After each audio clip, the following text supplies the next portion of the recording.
Bienvenido a este rincón de historias de medianoche. Si te atreves a seguir escuchando, suscríbete, deja tu like y cuéntanos en los comentarios desde donde nos escuchan. Aquí, las historias no se olvidan fácilmente, así que comencemos.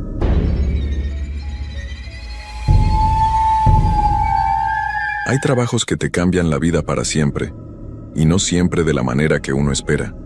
Algunos dicen que la noche saca lo peor de las personas, pero yo creo que también despierta cosas que deberían seguir durmiendo. Esta es mi historia, y aunque han pasado 3 años desde que dejé ese trabajo, todavía no puedo dormir bien por las noches. Mi nombre es Ricardo Hernández Morales, tengo 32 años y soy de Guadalajara, Jalisco. Trabajé durante 8 meses en una gasolinera en las afueras de la ciudad, en el turno de noche. Era un trabajo sencillo: atender a los pocos clientes que llegaban después de las 10 de la noche, mantener limpio el lugar y asegurarme de que todo estuviera en orden para el turno de la mañana. La gasolinera se llamaba El Viajero y estaba ubicada en la carretera que va hacia Chapala, rodeada de terrenos baldíos y algunos ranchos abandonados. Durante el día era un lugar normal, con bastante movimiento de autos y camiones, pero por las noches se convertía en algo completamente diferente. Mi primer día de trabajo fue un martes de octubre.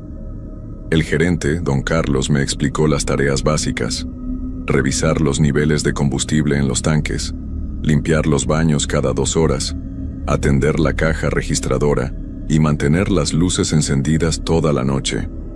Me dijo que por lo general llegaban pocos clientes después de medianoche, así que tendría tiempo de sobra para hacer todo el trabajo. Lo que no me dijo fue que ese lugar tenía algo extraño. La primera semana pasó sin problemas.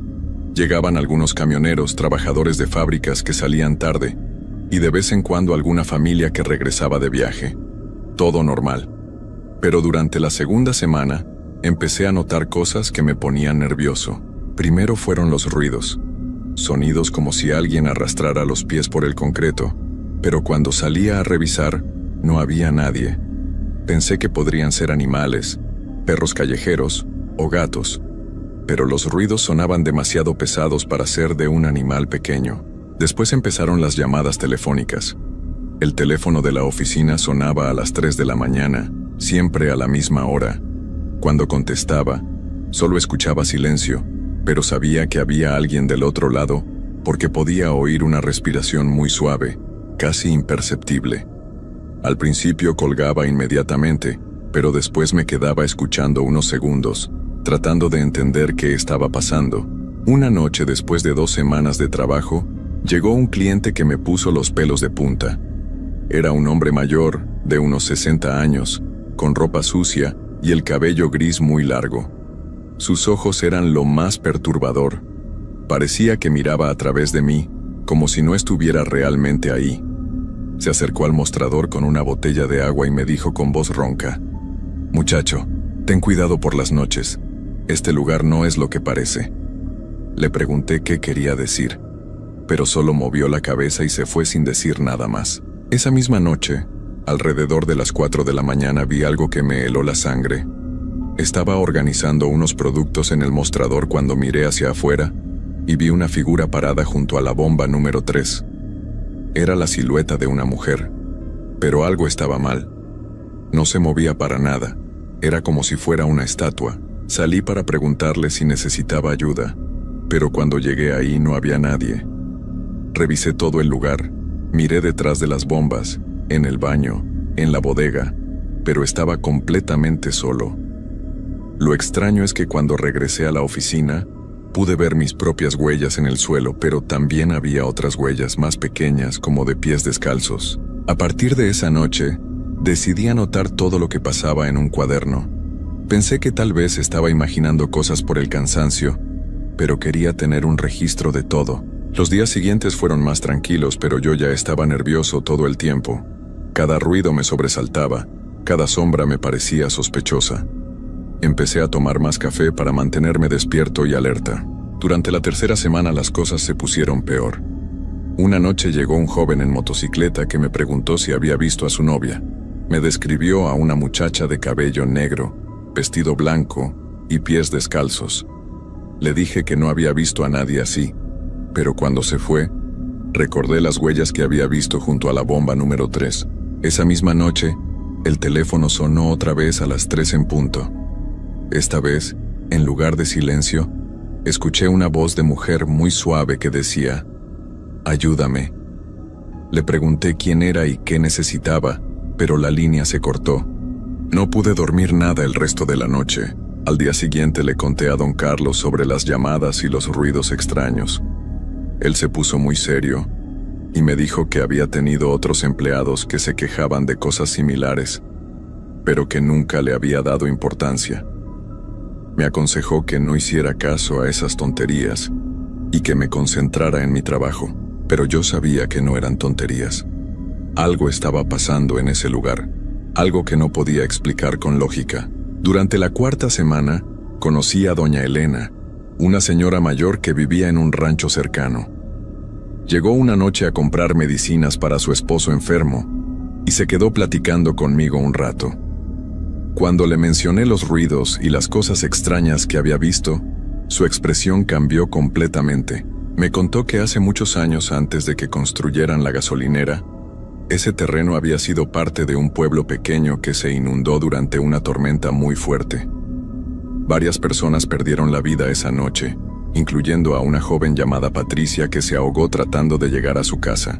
Según doña Elena, Patricia tenía el cabello negro y esa noche llevaba puesto un vestido blanco para una fiesta del pueblo. Su cuerpo nunca fue encontrado porque las aguas se llevaron todo hacia el río. Cuando doña Elena terminó de contarme la historia, sentí un frío horrible en todo el cuerpo. La descripción que me había dado el joven de la motocicleta coincidía exactamente con lo que acababa de escuchar. Esa noche decidí buscar más información sobre lo que había pasado. Llamé a mi tío Jorge, que trabaja en el archivo municipal, y le pedí que revisara los registros de accidentes en esa zona. Al día siguiente me confirmó que efectivamente había habido una inundación en 1987, donde perdieron la vida 8 personas, incluyendo a una muchacha de 18 años llamada Patricia Ruiz. Ahora todo empezaba a tener sentido, pero eso me daba más miedo todavía. Las siguientes noches fueron terribles. Las llamadas se volvieron más frecuentes, no solo a las 3 de la mañana, sino a diferentes horas. Siempre era la misma voz suave que decía «ayúdame», o a veces solo susurraba mi nombre: «Ricardo, Ricardo». Los ruidos también aumentaron. Ahora escuchaba pasos alrededor de todo el edificio, como si alguien caminara en círculos sin parar. Varias veces vi sombras moverse entre las bombas de gasolina, pero cuando encendía las luces exteriores, no había nadie. Una noche especialmente fría de noviembre, pasó algo que casi me hace renunciar inmediatamente. Estaba revisando el inventario en la bodega cuando escuché que se abrió la puerta principal. Salí rápidamente para atender al cliente, pero la tienda estaba vacía. Lo extraño es que la puerta seguía abierta y había un charco de agua en el suelo, como si alguien hubiera entrado empapado. Cerré la puerta con llave y limpié el charco, pero a los 5 minutos volvió a pasar lo mismo. Esta vez el charco era más grande y tenía forma de pisadas descalzas que iban desde la entrada hasta el mostrador. Mi corazón latía tan fuerte que podía escucharlo en mis oídos. Tomé el teléfono para llamar a la policía, pero cuando marqué el número, del otro lado contestó la misma voz de mujer: «No te vayas, Ricardo. No me dejes sola otra vez». Colgué inmediatamente y salí corriendo de la tienda. Me quedé parado en el estacionamiento durante 1 hora, temblando de miedo, hasta que llegó un camionero que me preguntó si estaba bien. Le dije que había tenido un problema con el sistema eléctrico y regresé a la tienda. El resto de la noche la pasé sentado en una silla junto a la puerta, sin atreverme a moverme hasta que llegó mi relevo a las 6 de la mañana. Pero lo peor estaba por venir. Al día siguiente, don Carlos me citó en su oficina. Me dijo que había recibido quejas de algunos clientes que decían haber visto a una mujer extraña rondando la gasolinera por las noches. Algunos mencionaron que parecía estar buscando a alguien y que se acercaba a los autos para preguntar por una persona llamada Ricardo. Sentí que el mundo se me venía encima. Ya no era solo yo quien estaba viendo cosas. Otros también la habían visto, y por alguna razón, me estaba buscando específicamente a mí. Esa noche decidí enfrentar la situación. Preparé un termo con café bien cargado, puse mi cuaderno sobre el mostrador y esperé. Si Patricia quería hablar conmigo, yo estaba dispuesto a escucharla. A las 12:30 llegó un cliente normal, un señor que compró cigarros y se fue. A la 1 llegó una pareja joven que cargó gasolina. Todo parecía normal hasta que dieron las 3 de la mañana. El teléfono sonó como siempre, pero esta vez no contesté. Dejé que sonara hasta que se cortó solo. 5 minutos después volvió a sonar, y otra vez lo dejé sonar. A la tercera llamada, decidí contestar. «¿Patricia?», pregunté con voz temblorosa. «Sí», respondió la voz suave. «Necesito que me ayudes, Ricardo». «¿Qué necesitas?», le pregunté, aunque mi mano temblaba tanto que casi se me cae el teléfono. «Necesito que me encuentres. He estado buscando el camino a casa por tanto tiempo, pero no puedo encontrarlo sola». Le pregunté dónde estaba, pero la línea se cortó. Mi corazón latía tan fuerte que sentía que se me iba a salir del pecho. Me quedé sentado ahí, sosteniendo el teléfono, tratando de entender qué acababa de pasar. Entonces escuché los pasos otra vez, pero esta vez venían de adentro de la tienda. Pasos lentos y húmedos que se acercaban hacia donde yo estaba. Miré hacia los pasillos, pero no podía ver nada en la oscuridad. «¿Patricia?», dije en voz alta. «¿Estás aquí?». Los pasos se detuvieron. El silencio era tan profundo que podía escuchar el zumbido de los refrigeradores y el tic-tac del reloj en la pared. Después, muy suavemente, escuché su voz otra vez, pero esta vez no venía del teléfono. Venía de algún lugar detrás de mí. «Ayúdame a llegar a casa, Ricardo. Mi familia me está esperando». Me di vuelta lentamente y la vi. Estaba parada junto al refrigerador de bebidas, exactamente como me la había descrito el joven de la motocicleta. Cabello negro largo y mojado, vestido blanco que goteaba agua constantemente, y pies descalzos que dejaban charcos en el suelo. Pero lo que más me impactó fueron sus ojos. Estaban completamente blancos, sin pupilas, y me miraban con una expresión de tristeza y desesperación que nunca voy a poder olvidar. «Patricia», le dije tratando de mantener la calma, «¿qué necesitas que haga?». Ella se acercó un paso y el agua de su vestido formó un charco más grande. Cuando habló, su voz sonaba como si viniera de muy lejos, como si hablara desde el fondo de un pozo. «Necesito que me lleves al cementerio. Mi familia está enterrada ahí, pero yo nunca llegué. He estado perdida todos estos años buscando el camino». Le pregunté por qué había venido específicamente conmigo, y su respuesta me heló la sangre. «Porque tú puedes verme», dijo. «La mayoría de las personas no pueden.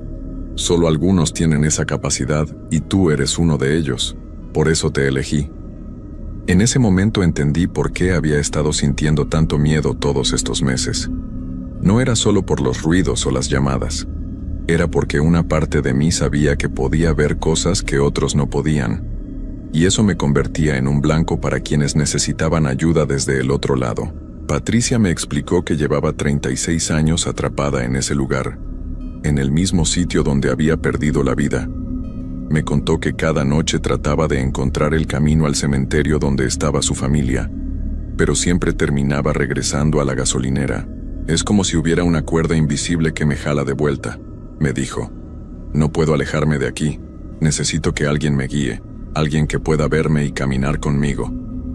Le dije que sí la ayudaría, pero que tendría que esperar hasta que terminara mi turno. Ella asintió y se desvaneció lentamente, como humo que se disuelve en el aire. El resto de la noche la pasé temblando, tomando café tras café, tratando de procesar lo que había pasado. A las 6 de la mañana llegó Javier, el empleado del turno de día, y yo salí corriendo sin explicarle nada. Durante todo el día no pude pensar en otra cosa. Había prometido ayudar a Patricia, pero no tenía idea de cómo hacerlo. ¿Realmente podría guiarla al cementerio? ¿Qué pasaría después? ¿Se iría en paz o me seguiría pidiendo más cosas? Esa tarde fui a visitar a doña Elena para pedirle más información sobre Patricia y su familia. Me contó que los Ruiz habían sido una familia muy querida en el pueblo antes de la inundación. Patricia era la hija menor y estaba por casarse cuando pasó la tragedia. Su prometido se llamaba Miguel, me dijo doña Elena.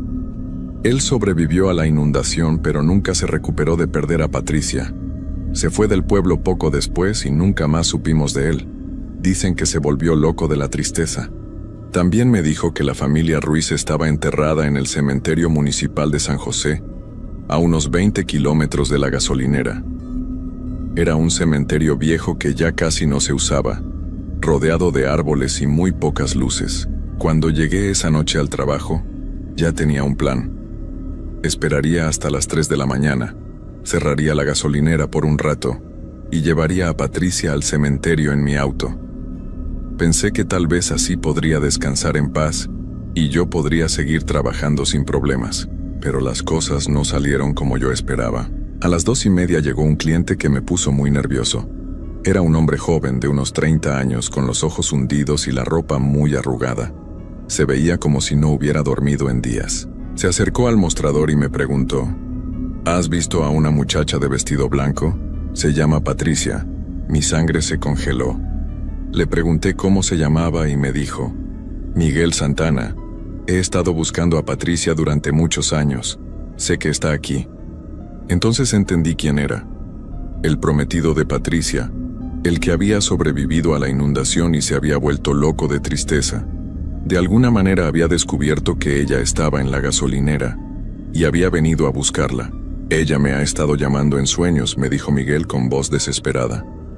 Me dice que está perdida, que necesita ayuda para llegar a casa.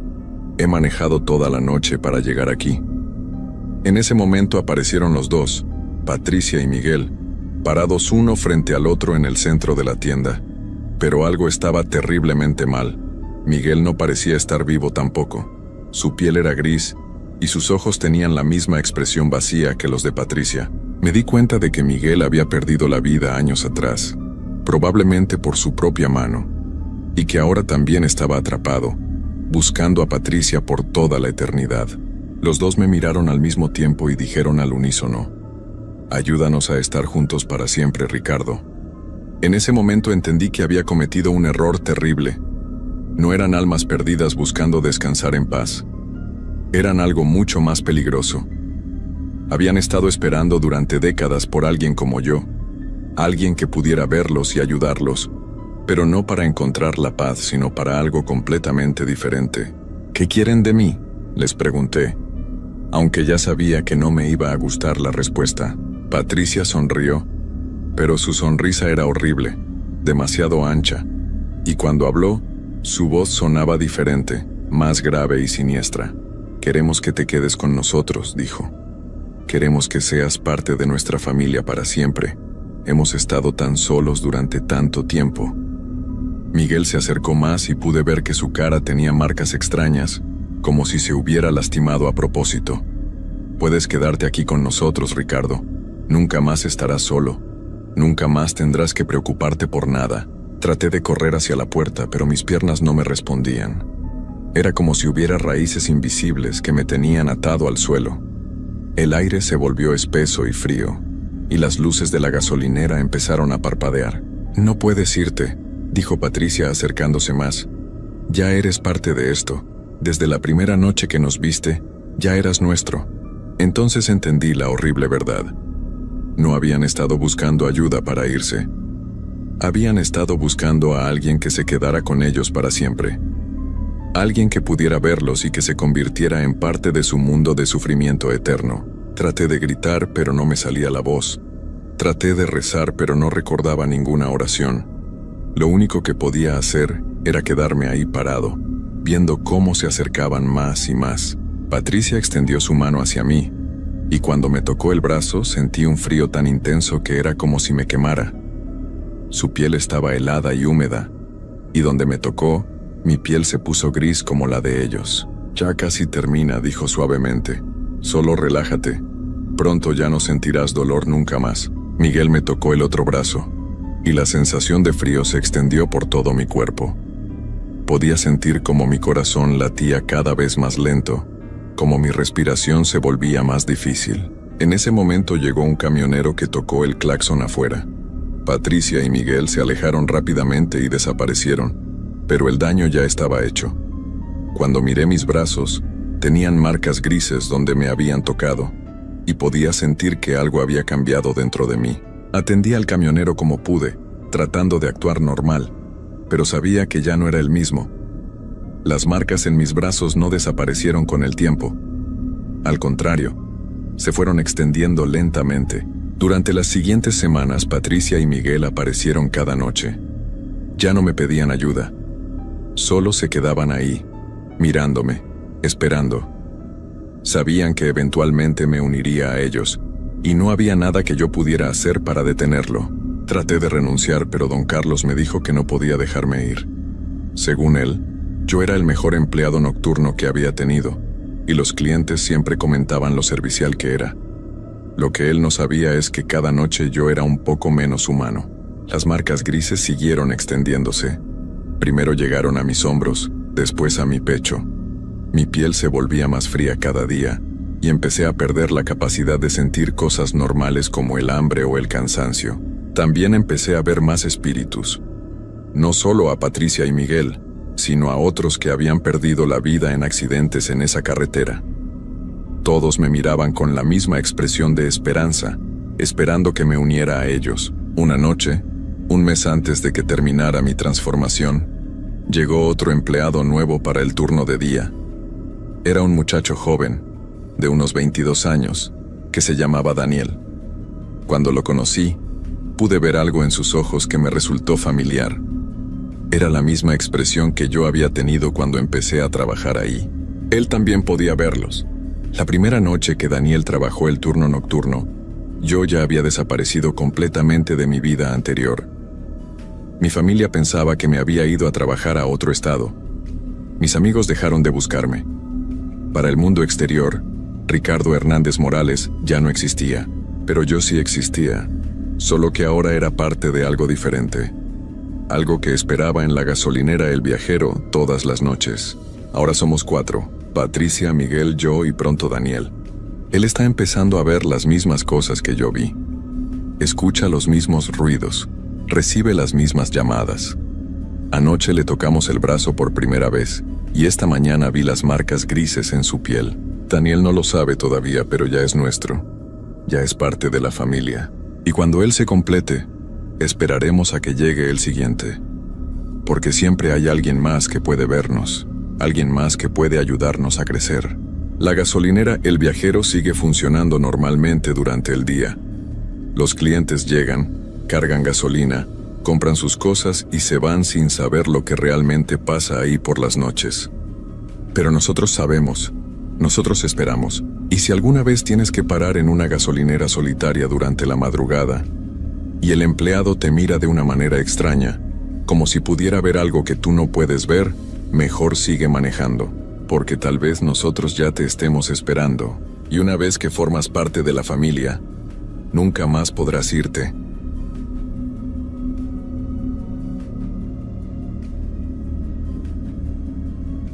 Antes de contarles esta historia, debo aclarar que lo que van a leer no es ficción.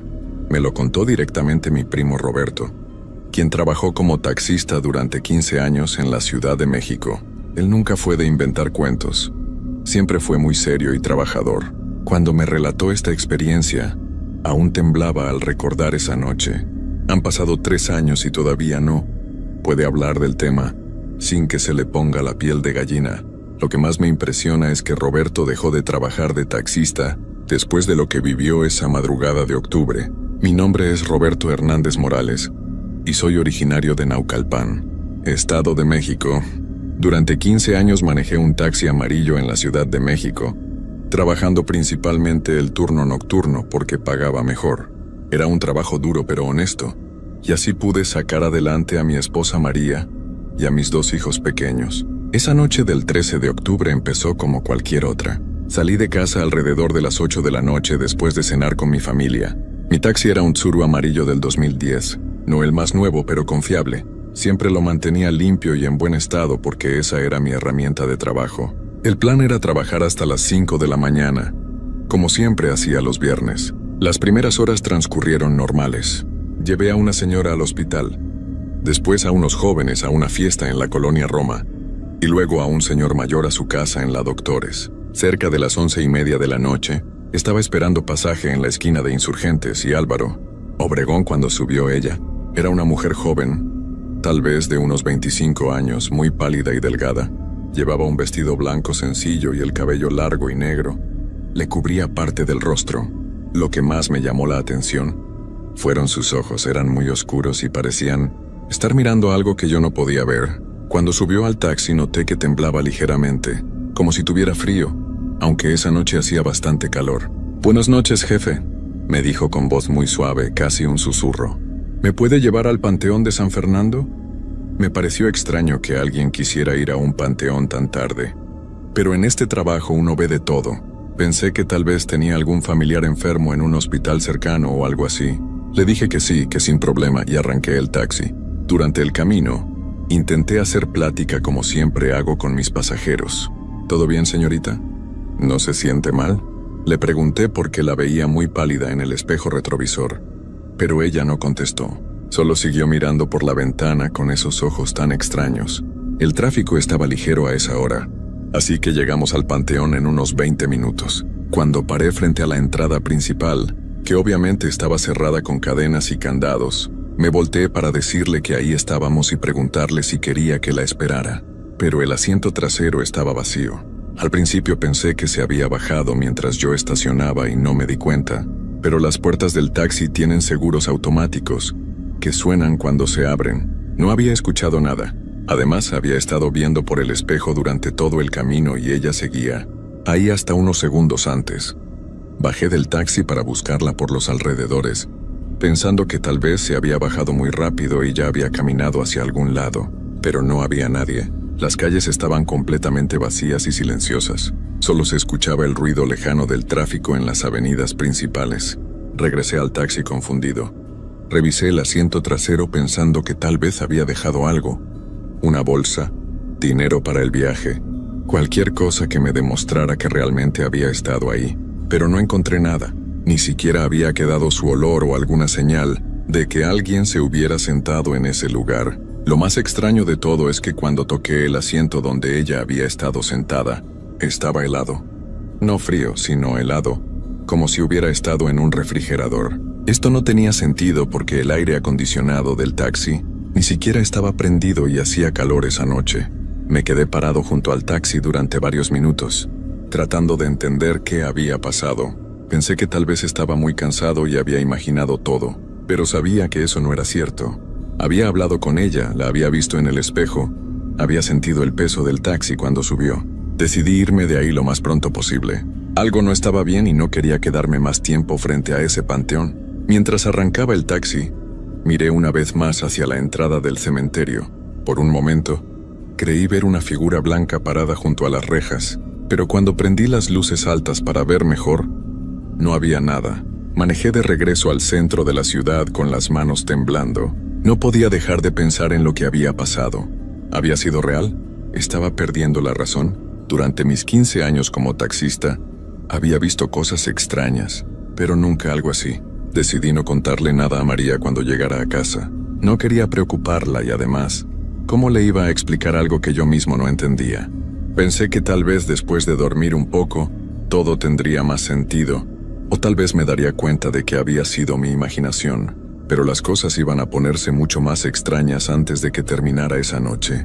Después de lo que pasó en el panteón, manejé hacia la zona de hospitales cerca de la colonia Doctores. Ahí siempre había movimiento, a cualquier hora, y pensé que me haría bien estar en un lugar con más gente y luz. Necesitaba normalizar mi mente después de esa experiencia tan rara. Estaba estacionado afuera del Hospital General, tratando de calmarme y decidiendo si era mejor irme a casa temprano, cuando un hombre mayor se acercó al taxi. Llevaba un traje oscuro bien planchado y parecía muy nervioso. Sus manos temblaban cuando abrió la puerta trasera. «Por favor, lléveme rápido a la zona rosa», me dijo con voz urgente. «Es muy importante que llegue pronto». «Claro que sí, señor. ¿Está usted bien?» «Se ve muy alterado», le pregunté mientras arrancaba. «No, no estoy bien», me contestó. «Acabo de tener la experiencia más extraña de mi vida». «¿Usted cree en cosas raras? ¿En cosas que no se pueden explicar?» Su pregunta me puso los pelos de punta. Después de lo que me había pasado hacía una hora, esa no era precisamente la conversación que quería tener. ¿Por qué me pregunta eso, señor? Porque hace una hora tomé un taxi aquí mismo, frente al hospital. El taxista era un hombre joven, moreno, con bigote. Me llevó a mi casa en la colonia del Valle. Durante todo el camino estuvo muy callado. No me contestaba cuando le hablaba. Cuando llegamos, le pagué y me bajé. Pero cuando ya estaba en la puerta de mi casa, volteé para despedirme y el taxi ya no estaba. Tal vez se fue muy rápido, señor, le dije, aunque yo sabía que eso no explicaba todo. No, usted no entiende. No se fue rápido. Desapareció. Como si nunca hubiera estado ahí. Pero lo más extraño es que cuando entré a mi casa, mi esposa me preguntó quién me había traído. Le dije que un taxista, pero ella me dijo que había estado viendo por la ventana y me vio llegar caminando solo, como si hubiera aparecido de la nada en la banqueta. Mi boca se secó completamente. Las manos me empezaron a sudar y tuve que agarrar el volante con más fuerza para que no se me resbalaran. ¿Está seguro de eso, señor? Completamente seguro. Por eso regresé al hospital. Quiero volver a ver a ese taxista y preguntarle qué pasó. Necesito una explicación. Mi esposa piensa que me estoy volviendo loco. No le conté mi experiencia, pero decidí hacer una pregunta que me estaba quemando la garganta. ¿Cómo era exactamente ese taxista? Ya le dije joven, moreno, con bigote, pero lo más raro eran sus ojos. Parecía que estaba viendo algo que yo no podía ver, y durante todo el viaje, el asiento donde yo estaba sentado se sentía muy frío, como si el aire acondicionado estuviera al máximo, aunque hacía calor. Se me puso la piel de gallina. El frío en el asiento era exactamente lo mismo que había sentido yo, pero había una diferencia importante. Yo era moreno y tenía bigote. ¿Habría visto este señor mi reflejo en algún lado? ¿O había realmente otro taxista haciendo lo mismo que me había pasado a mí? ¿Recuerda qué tipo de taxi era? Le pregunté tratando de sonar casual. Un Tsuru amarillo igual que el suyo. Hasta el número de placas era parecido. Por eso pensé que tal vez usted lo conocía. Mi corazón empezó a latir tan fuerte que pensé que el señor lo iba a escuchar. Mi taxi era un Tsuru amarillo y yo soy moreno con bigote, pero yo no había llevado a ningún señor a la colonia del Valle. O al menos, no recordaba haberlo hecho. Llegamos a la zona rosa y el señor me pagó. Antes de bajarse, me preguntó, ¿usted ha trabajado por la zona del hospital toda la noche? No, señor, le mentí. Acabo de llegar de otra parte de la ciudad. Se quedó callado un momento, mirándome fijamente por el espejo retrovisor. «Qué extraño», murmuró. «Se parece mucho a ese otro taxista». Después de que se bajó, me quedé estacionado en la zona rosa durante un buen rato, tratando de entender qué estaba pasando. ¿Era posible que hubiera llevado a ese señor sin recordarlo? ¿Estaba perdiendo la memoria? ¿O había algo mucho más extraño sucediendo? Decidí llamar a mi compadre Luis, que también era taxista y trabajaba el turno nocturno. Tal vez él había visto algo raro esa noche, o al menos podría platicar con alguien que me ayudara a aclarar mis ideas. «Luis, soy Roberto. ¿Dónde andas?» «Roberto, qué bueno que me hablas. Estoy cerca del Zócalo. Oye, ¿no has notado nada raro esta noche? Llevo 3 viajes muy extraños». «¿Qué tipo de extraños?» «Pues el primero fue una señora que me pidió que la llevara al Panteón Francés. Iba vestida de negro y no me habló en todo el camino. Cuando llegamos, se bajó sin pagarme y cuando la busqué para cobrarle, ya no estaba por ningún lado. Mi sangre se congeló». «¿A qué hora fue eso?» «Hace como 2 horas». «¿Por qué?» «¿Y los otros 2 viajes?» «Uno fue un señor que me pidió que lo llevara al Hospital Juárez. Pero cuando llegamos me dijo que ya no quería bajarse, que mejor lo llevara de regreso a donde lo había recogido. Pero cuando volteé para preguntarle por qué, el asiento estaba vacío». «Y el tercero fue hace 1 hora. Una pareja de jóvenes que querían ir al Panteón de Dolores. En todo el camino estuvieron susurrando cosas que no logré entender. Cuando paramos se bajaron sin hacer ruido y desaparecieron entre las sombras». «Luis, algo muy raro está pasando esta noche», le dije. Y le conté mi experiencia con la mujer del vestido blanco y con el señor que acababa de llevar. Hubo un silencio largo en el teléfono. Finalmente Luis me dijo, «Roberto, creo que deberíamos irnos a casa. Esto no me gusta nada». Pero justo cuando iba a contestarle que tenía razón, vi algo en el espejo retrovisor que me heló la sangre. Había una figura parada detrás de mi taxi. Pero cuando volteé para verla directamente, no había nada ahí. «Luis, ¿sigues ahí?», pregunté al teléfono con voz temblorosa. «Sí, aquí estoy. ¿Qué pasa?». Creo que hay alguien afuera de mi taxi, pero cuando volteo no veo nada. Roberto, vámonos ya. Quedemos de vernos mañana en el sitio. Y platicamos esto con calma. Esta noche está muy rara.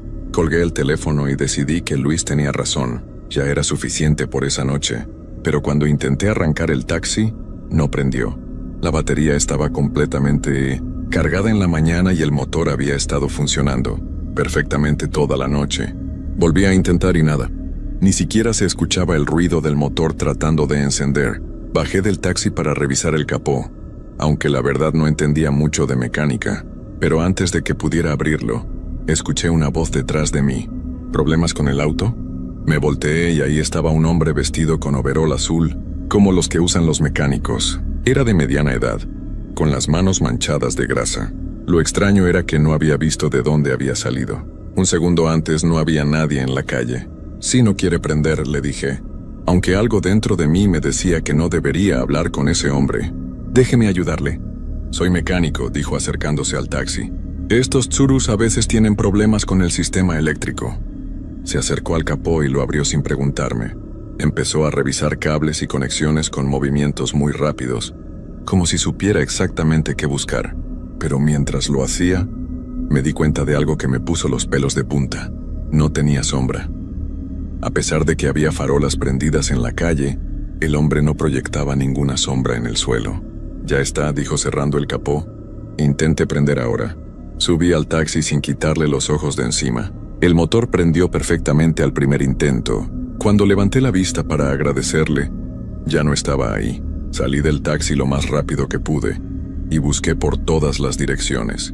La calle seguía completamente vacía. No había ningún lugar donde se pudiera haber metido tan rápido. Era como si se hubiera desvanecido en el aire. Sin pensarlo dos veces, me subí al taxi y manejé hacia mi casa lo más rápido que pude. Durante todo el camino, sentía como si alguien me estuviera siguiendo, pero cada vez que miraba por los espejos no veía ningún otro carro detrás de mí. Cuando llegué a mi casa en Naucalpan, eran casi las 3 de la mañana. María ya estaba dormida, así que entré muy despacio para no despertarla, pero no podía dormir. Me quedé sentado en la sala, repasando todo lo que había pasado esa noche. ¿Era posible que todo fuera real? Alrededor de las 4 de la mañana sonó mi teléfono. Era un número que no conocía. ¿Bueno? ¿Roberto Hernández?, preguntó una voz de mujer muy suave.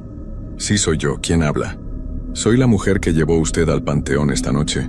Se me cayó el teléfono de las manos. Lo recogí del suelo con las manos temblando. ¿Quién es usted? ¿Qué quiere?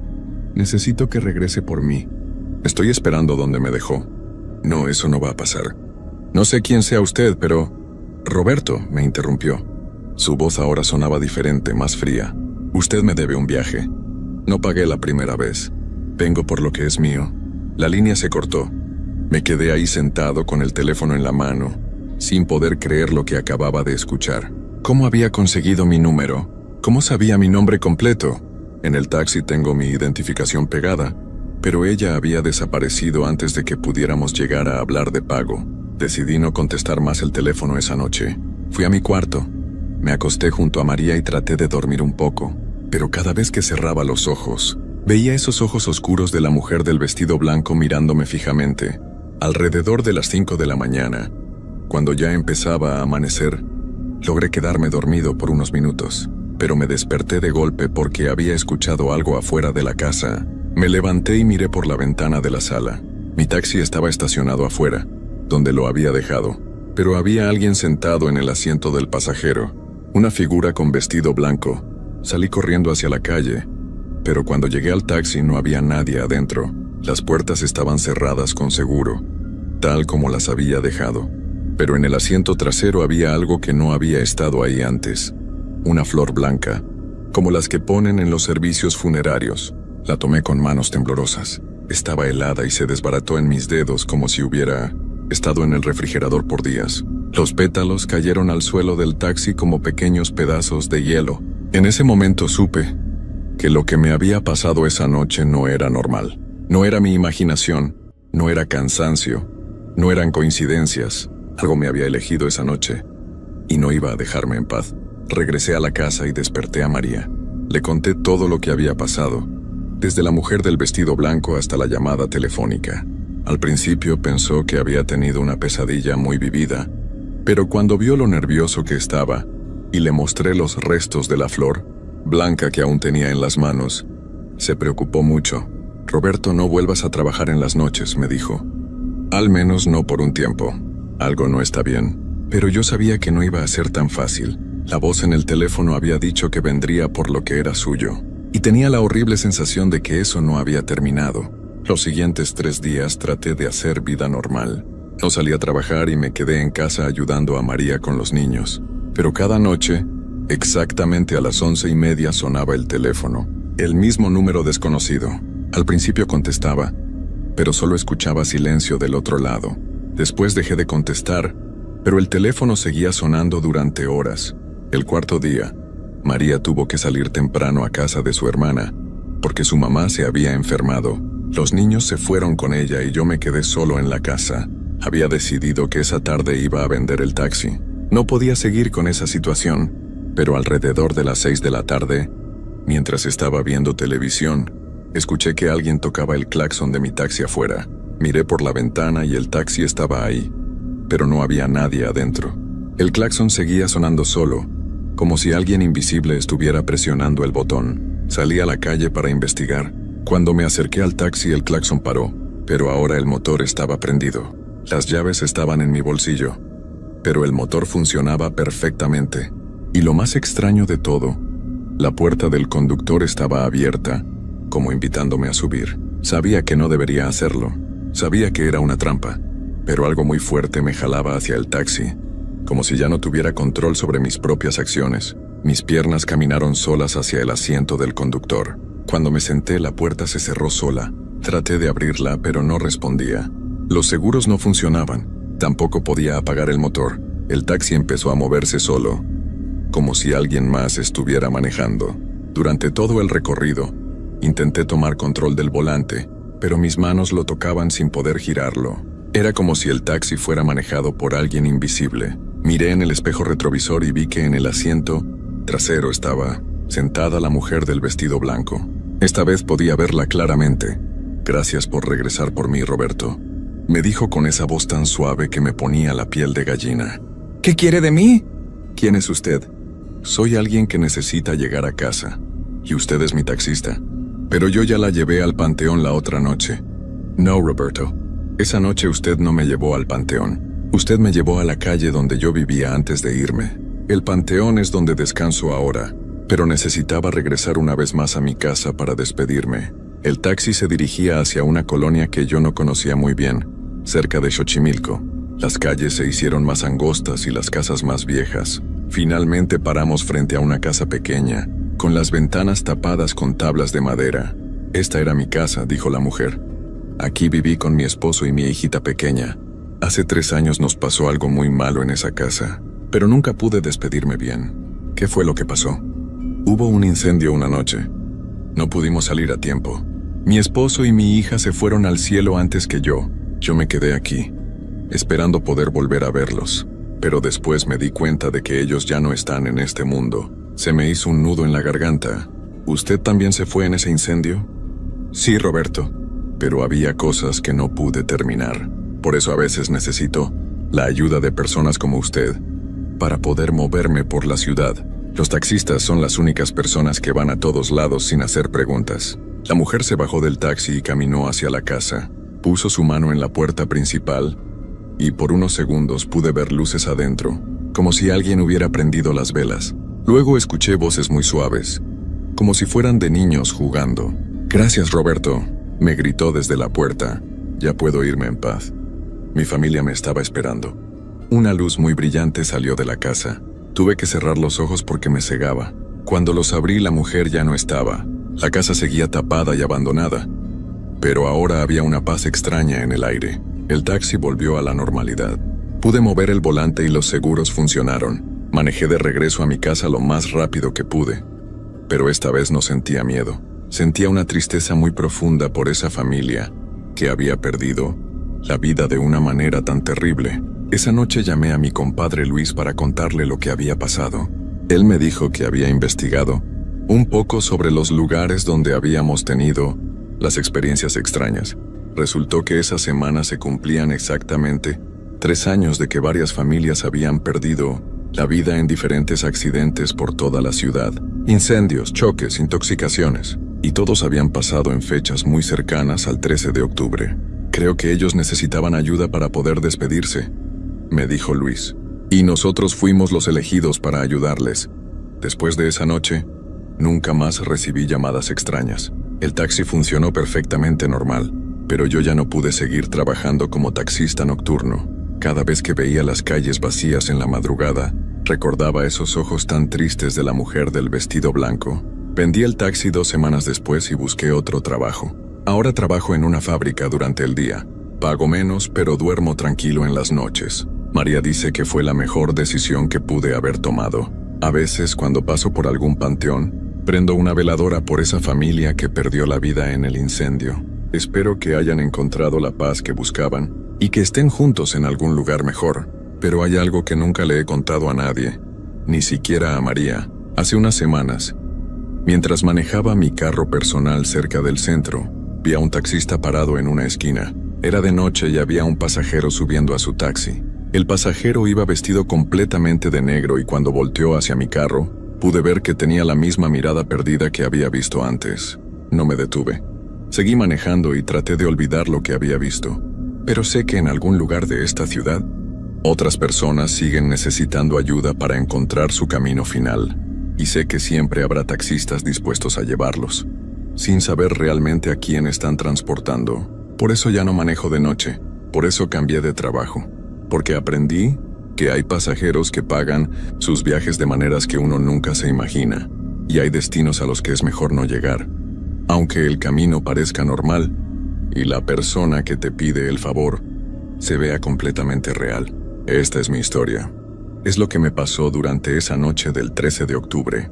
Pueden creerme o no, pero yo sé que todo fue real. Y sé que nunca voy a olvidar esos ojos tan tristes que me miraban desde el asiento trasero, buscando una última oportunidad de regresar a casa.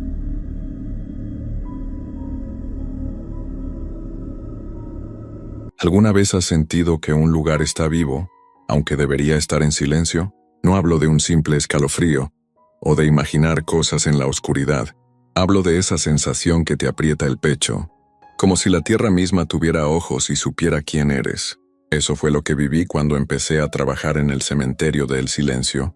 Un lugar viejo y olvidado donde los árboles parecen susurrar y las sombras nunca están quietas. Mi nombre es Sofía, y esta es la historia de las noches más aterradoras de mi vida. Un recuerdo que todavía me hace temblar.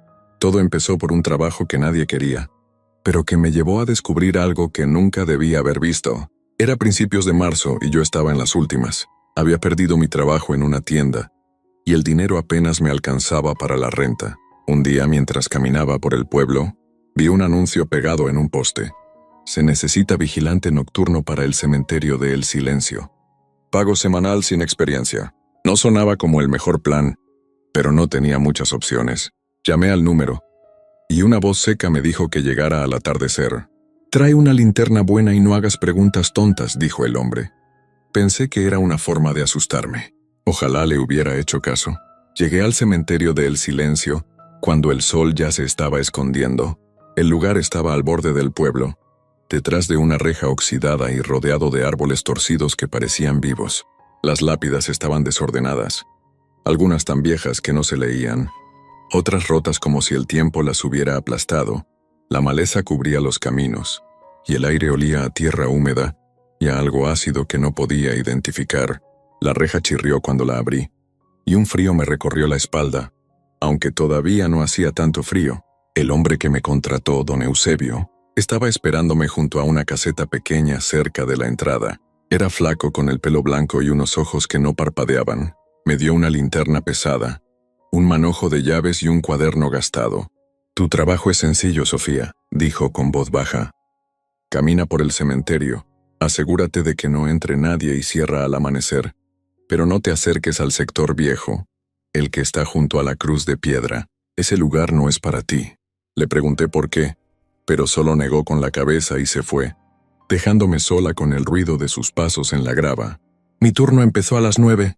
Cerré la reja después de que don Eusebio se fue y comencé a caminar. por los senderos, con la linterna alumbrando las lápidas. El cementerio era más grande de lo que parecía, con caminos que se retorcían como si no quisieran ser encontrados. El silencio era pesado, solo roto por mis pasos y el crujido de las hojas secas. Intenté no ponerme nerviosa, tarareando una canción para espantar el miedo, pero cada sombra me hacía saltar, y las lápidas parecían mirarme al pasar. Cerca de la medianoche escuché algo raro, un golpeteo suave, como si alguien tocara madera con los dedos. Venía del sector viejo, justo donde don Eusebio me había dicho que no fuera. Me quedé quieta apretando la linterna y escuché con atención. El golpeteo paró, luego volvió, lento y constante. Me dije que era un animal, tal vez un pájaro o una rata, pero mi estómago se apretó. Di unos pasos hacia el sonido, pero recordé la advertencia. La cruz de piedra estaba por ahí, una figura alta y gastada que había visto al llegar. El golpeteo se mezcló con un susurro tan bajo que pensé que lo había imaginado. Era como si varias voces hablaran al mismo tiempo, pero no entendía las palabras.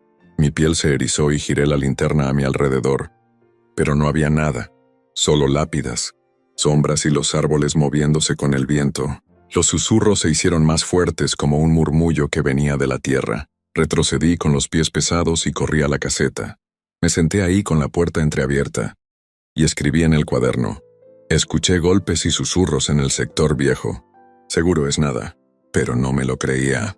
Pasé el resto de la noche en la caseta, sobresaltándome con cada ruido.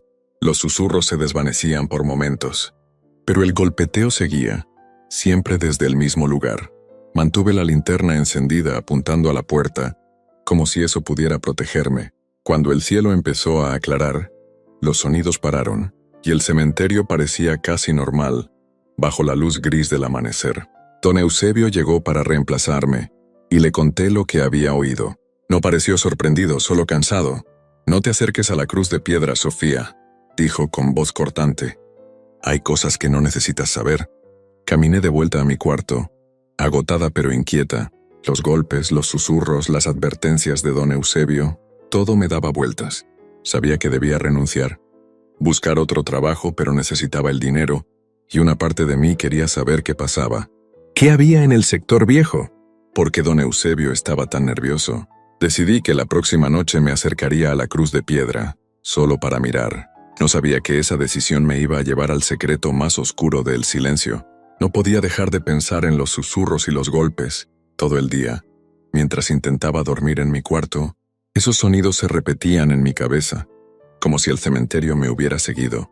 Las palabras de don Eusebio, «Hay cosas que no necesitas saber», me daban vueltas, pero en lugar de alejarme, me hacían querer entender. ¿Qué había en el sector viejo que lo ponía tan nervioso? ¿Por qué la cruz de piedra era tan importante? Decidí que en mi segundo turno me acercaría a ese lugar. No iba a tocar nada, solo mirar. Pero algo en mi corazón me decía que no iba a ser tan sencillo.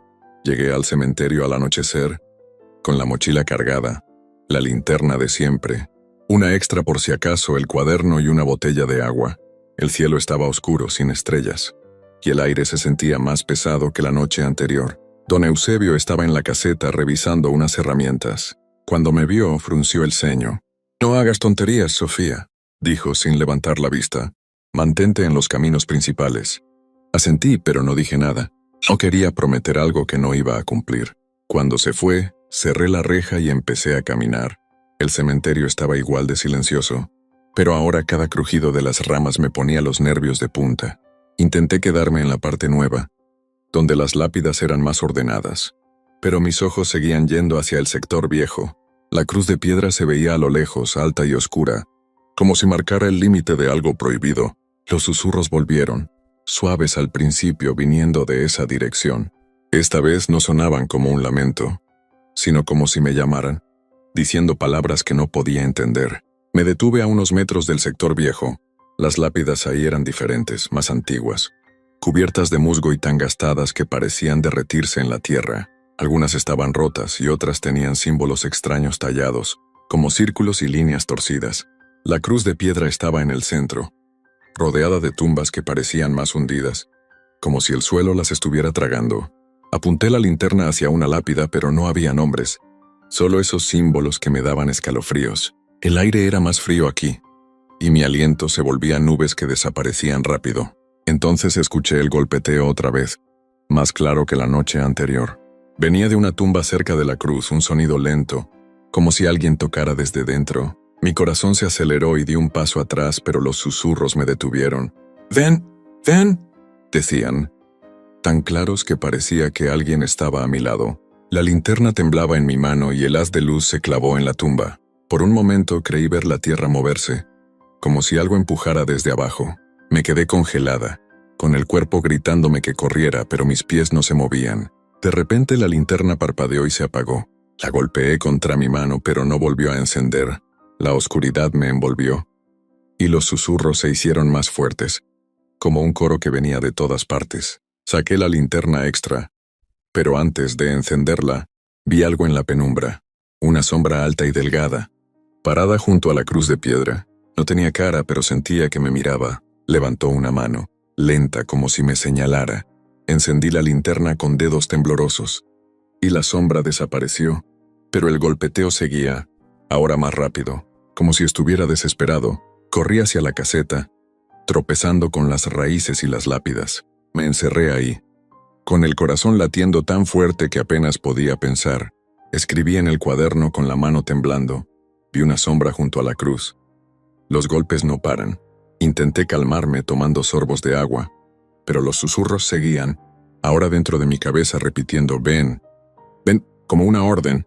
No quería volver al sector viejo, pero tampoco podía quedarme sentada, ignorando lo que había visto. Decidí caminar por otra parte del cementerio, lejos de la cruz. Mientras pasaba por las lápidas, noté algo extraño. En una tumba, había un collar pequeño medio enterrado en la tierra. Lo recogí con cuidado y lo miré bajo la linterna. Era de plata, con un colgante en forma de corazón. No sabía por qué, pero sentí que no debía estar ahí, como si alguien lo hubiera dejado a propósito. Lo guardé en mi mochila con un nudo en el estómago. Más adelante encontré una flor fresca, una rosa roja colocada en una lápida sin nombre. Nadie había entrado al cementerio esa noche. Entonces, ¿quién la puso? El resto del turno lo pasé en la caseta sin moverme. Los susurros se desvanecieron, pero el golpeteo seguía, como un reloj que no paraba. Cuando llegó el amanecer, don Eusebio apareció para relevarme. Le mostré el collar y le conté lo de la sombra y los golpes. Su cara se puso blanca y me quitó el collar de las manos. «¿Dónde encontraste esto?», preguntó con voz temblorosa. Le dije la verdad y él negó con la cabeza. «No debiste tocar nada, Sofía. Esas tumbas del sector viejo no son como las demás. Llévalo de vuelta y no te acerques otra vez». Me fui al pueblo, agotada pero con la cabeza llena de preguntas. ¿Qué era esa sombra? ¿Por qué los susurros me pedían que fuera? ¿Y de quién era el collar? Sabía que debía renunciar, pero no podía.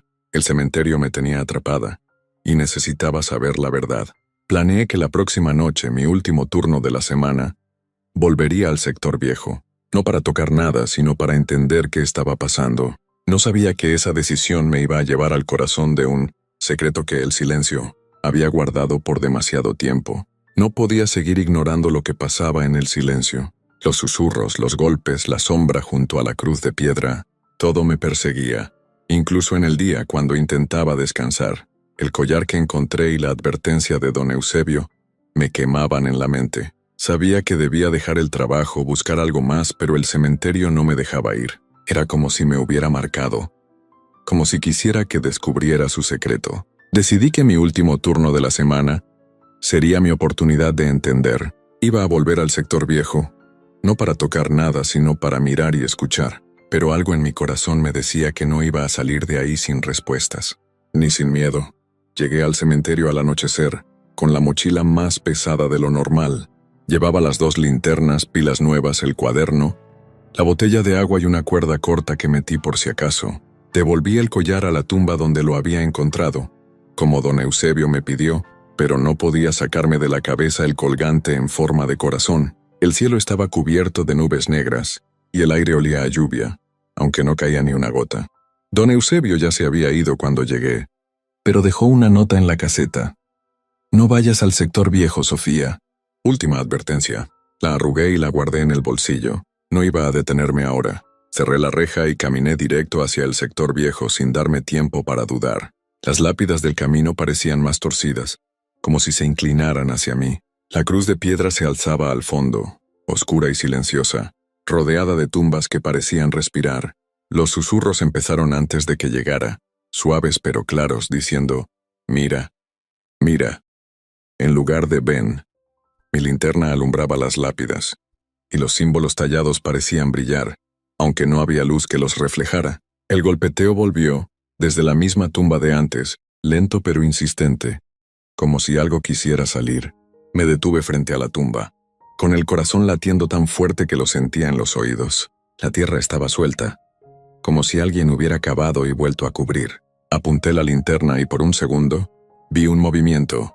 Un montículo de tierra se levantó, como si algo empujara desde abajo. Di un paso atrás con la respiración entrecortada, y los susurros se convirtieron en un grito. «Mira, mira». No podía moverme. Era como si la tumba me tuviera atrapada. Entonces la linterna parpadeó y en la penumbra vi la sombra otra vez. Estaba junto a la cruz, alta y sin forma. Pero ahora había más. Figuras delgadas, sin caras, saliendo de las otras tumbas, moviéndose como si flotaran. Solté un grito y corrí, pero tropecé con una raíz y caí de cara. La linterna rodó, y la luz se quedó apuntando a la tumba. Vi una mano salir de la tierra huesuda y gris, con dedos que arañaban el aire. Las sombras se acercaban, sus formas temblando como si no pertenecieran a este mundo. Me arrastré hacia atrás, buscando la linterna extra. Pero los susurros ahora decían mi nombre. «Sofía. Mira, Sofía». Encendí la segunda linterna y las sombras retrocedieron, pero no desaparecieron. Estaban ahí, esperando, con los brazos extendidos hacia mí. Me levanté y corrí hacia la caseta, con las piernas temblando y el aire quemándome los pulmones. Las sombras me seguían, silenciosas, pero sentía su presencia, como un peso en la espalda. Llegué a la caseta y me encerré, empujando una mesa contra la puerta. Los susurros no paraban, ahora dentro de mi cabeza, repitiendo mi nombre una y otra vez. Escribí en el cuaderno, con la mano temblando tanto que las letras apenas se entendían. Las sombras están vivas. Salieron de las tumbas. No sabía qué hacer, solo me quedé ahí, con la linterna apuntando a la puerta, hasta que el cielo empezó a aclarar. Cuando amaneció, los susurros pararon y las sombras desaparecieron. Salí de la caseta con el cuerpo agotado y corrí hasta la reja. No esperé a don Eusebio. Dejé las llaves y la linterna en la caseta y caminé al pueblo sin mirar atrás. Esa misma mañana, empaqué mis cosas y me fui a otro pueblo, lo más lejos que pude. Nunca volví a el silencio, pero no pude dejarlo atrás del todo. El cuaderno sigue conmigo. Y a veces, cuando estoy sola, escucho los susurros suaves, como si vinieran de la tierra. Antes de irme, busqué información sobre el cementerio en la biblioteca del pueblo. Encontré un libro viejo, escondido en un rincón que hablaba del silencio. Decía que hace mucho tiempo, el pueblo había hecho un pacto con algo que vivía bajo las tumbas, algo que prometía cuidar el lugar a cambio de silencio. Las tumbas del sector viejo, las de la cruz de piedra, no eran para los muertos, sino para los que habían roto ese pacto, los que habían mirado lo que no debían. No sé si es verdad, pero mi nombre en esos susurros me hace pensar que yo también rompí algo al acercarme. Ahora evito los cementerios y los lugares oscuros, pero a veces, en la noche, cuando todo está quieto, siento que la tierra me llama. Cierro los ojos y trato de ignorarlo, pero los susurros siempre están ahí, esperando. No sé qué eran esas sombras ni por qué me pedían que mirara. Solo sé que el secreto del silencio sigue enterrado bajo la cruz de piedra, y que una parte de mí se quedó en ese cementerio, atrapada con las sombras que nunca descansan.